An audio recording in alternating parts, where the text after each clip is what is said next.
श्री मध्वेश्वर विजय थे। जय महाकाल सला, जय पातुंगा।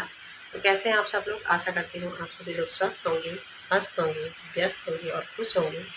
खुश रहिए, क्योंकि अपने आप को खुश रखना सबसे बड़ी जिम्मेदारी है। और अभी सुबह के 6:45 हो रहा है।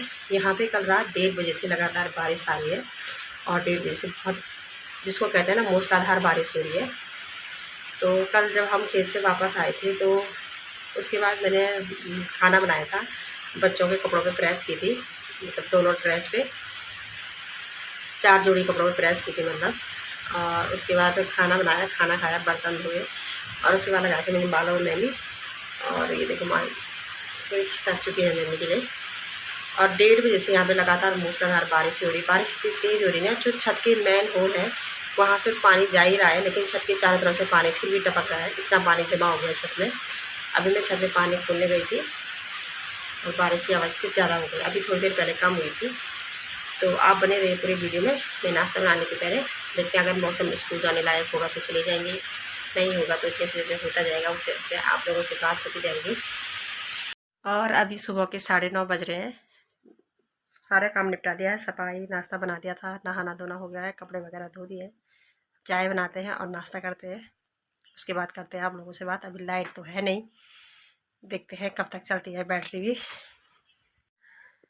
तो हमने नाश्ता पानी करने के बाद खाना बनाया है। अंदर के कमरों को कुछ सफाई की, क्योंकि अब घर में शादी की तैयारी चल रही है तो अंदर ही सफाई की, बाहर सफाई करने के लिए हो नहीं रहा था इसलिए। तो हमने खाना वाना खा के आराम करके बर्तन वगैरह धो के चाय पी ली थी। तो कह रहे मैंने मेहंदी लगाई थी तो बालों ने अच्छा कलर दे रखा है, जो वाइट बाल है वो दिखाई नहीं दे रहे हैं, पर अब एक दिन और लगाऊंगी मेहंदी। तो आज कुछ पहले मैं जब कॉलेज टाइम पे ना कॉलेज टाइम से मैं लिखती थी, कुछ ना कुछ लिखती रहती थी।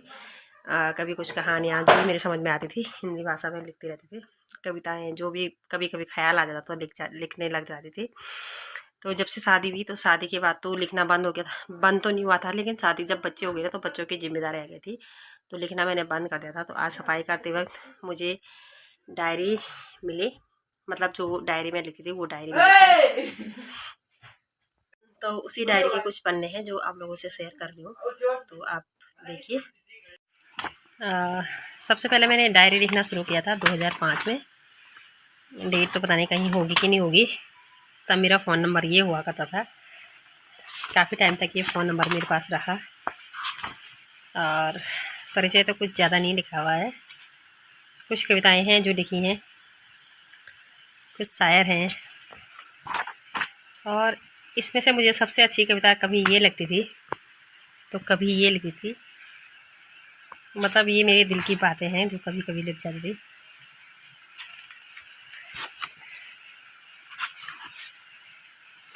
ज़िंदगी के बारे में। तब ख्याल कुछ ऐसे थे जब मैंने ऐसे लिखी थी, और अब तो बिल्कुल चेंज हो गए हैं। फिर ये मैंने बेटियों के ऊपर लिखी थी, जिस टाइम पे भ्रूण हत्या सबसे ज़्यादा हो रहा था। आजकल तो फिर भी कम हो गया, या तो लोगों को पता नहीं चलता है। और ये खबर थी, ये मैंने तब लिखा था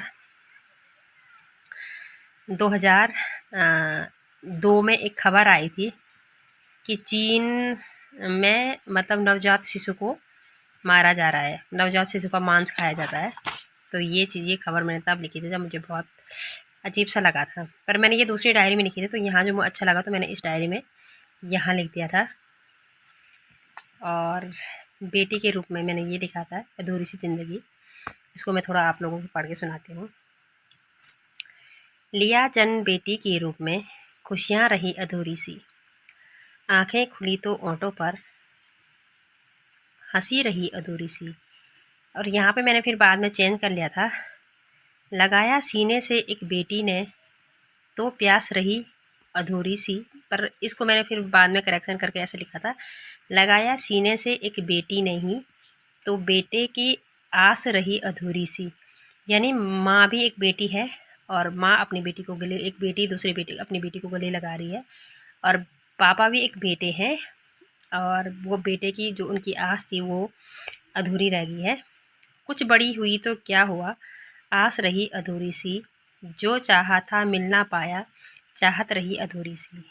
दुनिया में आई देखी दुनिया तो जवानी रही अधूरी सी, रात काली थी इंतजार करती रही पर सुबह रही अधूरी सी। रो रो कर दिन काटा पर शाम रही अधूरी सी। अब बदलेगा दिन तब बदलेगा दिन पर मेरी जीवन की हर सांस रही अधूरी सी। अब ये तो उस टाइम पे लिखा था जब मुझे थोड़ा लिखने की उतनी समझ भी नहीं थी, लेकिन इसको मैंने थोड़ा नया उसमें लिखा है, फिर बाद में कभी दिखाऊंगी आप लोगों को।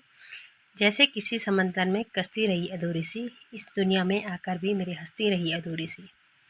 इसको मैंने बाद में लिखा हुआ है, करेक्शन करके कहीं लिखा हुआ है, अब मेरे को नहीं मिल रहा है, पता नहीं कहाँ मैंने वो डायरी छोड़ दी है, पर ऐसा ही कुछ है। कुछ चीज़ें हैं जो नहीं लिखी हैं, जो काट कूट के फाड़ फूड़ के कर दिया है। और ये वाली कविता जब मैंने लिखना स्टार्ट किया था तब की मैंने शुरू में यही कविता लिखी थी।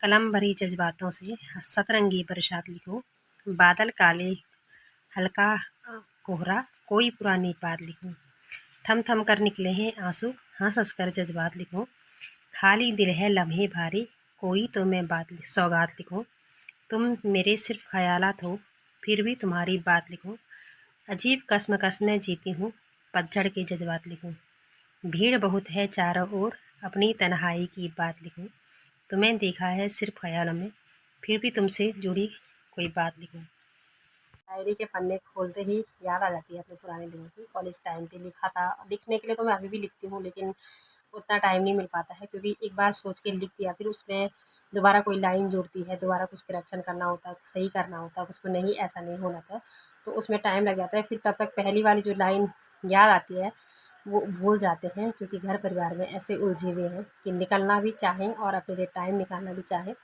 तो टाइम मिल ही नहीं पाता है। तो बस आज याद आ गई तो मैंने सोचा चलो आप लोगों से भी कुछ पन्ने रूबरू कराते रहूँ, ताकि आप लोग ये बोल सकें कि नेक्स्ट कहानी आपने क्या लिखी है, नेक्स्ट कविता आपने क्या लिखी है, और मैं आप लोगों से बात करती रहूँ। तो कुछ ऐसे ही पन्ने थे डायरी के जो मैंने आप लोगों को शेयर करने की है। तो कैसी लगी आपको वीडियो में तो कुछ था नहीं लेकिन उम्मीद करती हूँ अगर आपने वीडियो पूरा देखा है तो आपको अच्छा लगा होगा। अच्छा लगा तो कमेंट कीजिए, लाइक कीजिए, शेयर कीजिए और सब्सक्राइब कीजिए। और मैं मिलती हूँ आपको नई वीडियो के साथ, तब तक के लिए टेक केयर।